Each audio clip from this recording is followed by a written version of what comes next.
de Dieu pour toi. Parce que quand Dieu te donne un but, il te donne le but à toi seul, non pas à la foule. La vision est personnelle. La vision vient de Dieu. La vision n'a jamais été une association. Ne confondez pas le plan de Dieu à une association. La vision n'est pas une association. La vision, c'est le plan que Dieu donne à une personne auquel d'autres personnes peuvent s'associer pour suivre. Donc tu as un programme qui n'est pas le programme de tout le monde. Tu as un plan qui n'est pas le plan de tout le monde. Tu as un avenir qui n'est pas l'avenir de tout le monde. Si tu veux atteindre le programme de Dieu, gloire à Jésus-Christ, tu dois comprendre que le plan que Dieu t'a donné n'est pas le plan de tout le monde. Le plan que Dieu te donne est un plan personnel que tu dois exécuter dans un temps bien défini. C'est pourquoi tu ne dois pas te confondre à tout le monde. Tu ne dois pas amener tout le monde dans le programme de Dieu pour toi. Qu'est-ce que tu as envie de devenir en 2023? Quel niveau veux-tu atteindre en 2023? Quels sont tes objectifs en 2023? Tu dois savoir que le plan que tu as,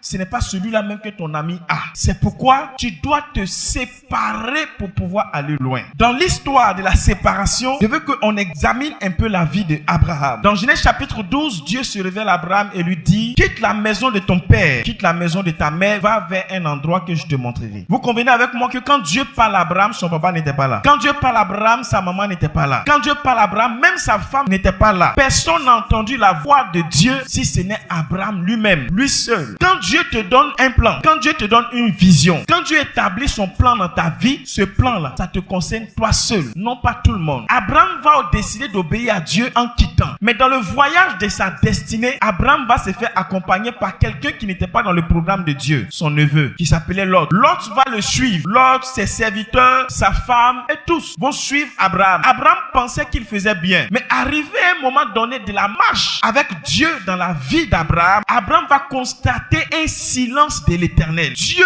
va arrêter de parler à Abraham. Dieu va arrêter de donner des directives à Abraham. Pourquoi? Parce qu'il y avait dans le programme d'Abraham quelqu'un qui ne faisait pas partie de son programme. Il y avait une personne qui suivait Abraham qui ne faisait pas partie du plan de Dieu pour la vie d'Abraham. Jusqu'à ce qu'il y ait des échauffourées entre les serviteurs d'Abraham et les serviteurs de Lot. Alors, Abraham va décider de dire à Lot: tu es mon neveu, c'est vrai, mais par rapport à la vision que Dieu m'a donnée, je suis en train de comprendre qu'on ne doit pas faire route ensemble. Séparons-nous. La Bible dit dans Genèse 13, verset 14, l'Éternel dit à Abraham, après que Lot se fut séparé de lui: lève les yeux et du lieu où tu es, regarde vers le nord et le midi, vers l'orient et l'occident. Car tout le pays que tu vois, je te le donnerai à toi et à ta postérité pour toujours. Dès que Abraham s'est séparé de son neveu, le même jour, la voix de Dieu s'est fait entendre à Abraham. La Bible dit, dès que Abraham s'est séparé de Lot, la voix de l'Éternel s'est fait entendre à Abraham. Où était la voix de l'Éternel tout ce temps? Le problème est que Dieu veut te dire des choses que certaines personnes ne doivent pas entendre. Dis amen avec moi. Dieu veut t'amener quelque part où il y a des gens qui ne doivent pas te suivre. Dis amen avec moi. Quand Dieu a dit à Abraham, je vais te lever, j'ai besoin de toi, je veux que tu fasses un sacrifice important, j'ai besoin que tu poses un acte puissant.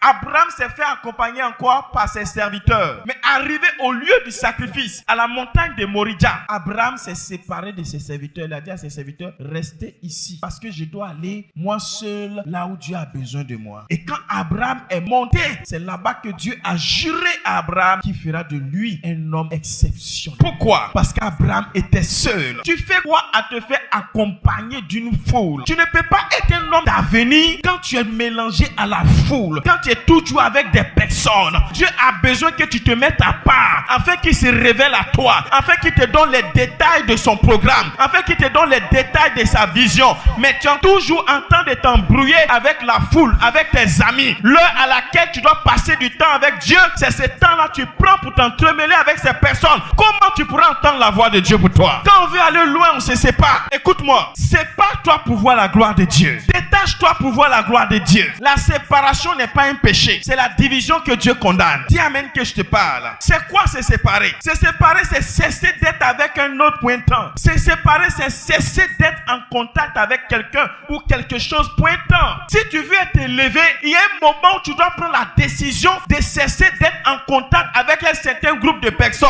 Il y a des amis avec lesquels tu vas t'associer qui vont t'empêcher d'aller de l'avant. C'est pas toi. Il y a des relations avec lesquelles tu vas être qui vont t'empêcher d'atteindre le programme de Dieu si tu ne te sépares pas. Il y a des relations dans lesquelles tu te trouves. Si tu ne laisses pas tomber ces relations, ton mariage va jamais arriver. Il y a quelqu'un avec qui tu es qui est en train de perdre ton temps pour rien. C'est pas l'homme de ta vie, c'est pas la femme de ta vie. Laisse tomber, tu vas voir la gloire de Dieu pour toi. Il y a un homme marié que tu es en train de gérer. Si tu ne te sépares pas de cet homme, comment ton mari va venir? Tu cherches une femme de ta vie, laisse la femme mariée. Il y a des contacts que tu dois laisser tomber pour que d'autres contacts arrivent. Il y a des connexions que tu dois te défaire pour que d'autres connexions viennent à toi. Le mystère de la séparation est un pas vers le surnaturel. Je suis venu dire à quelqu'un, par moment, quand tu ne te sépares pas, Dieu lui-même crée des conditions de séparation. Lorsque Élisée devait recevoir l'onction de son maître, il a fallu qu'il y ait la séparation. La Bible dit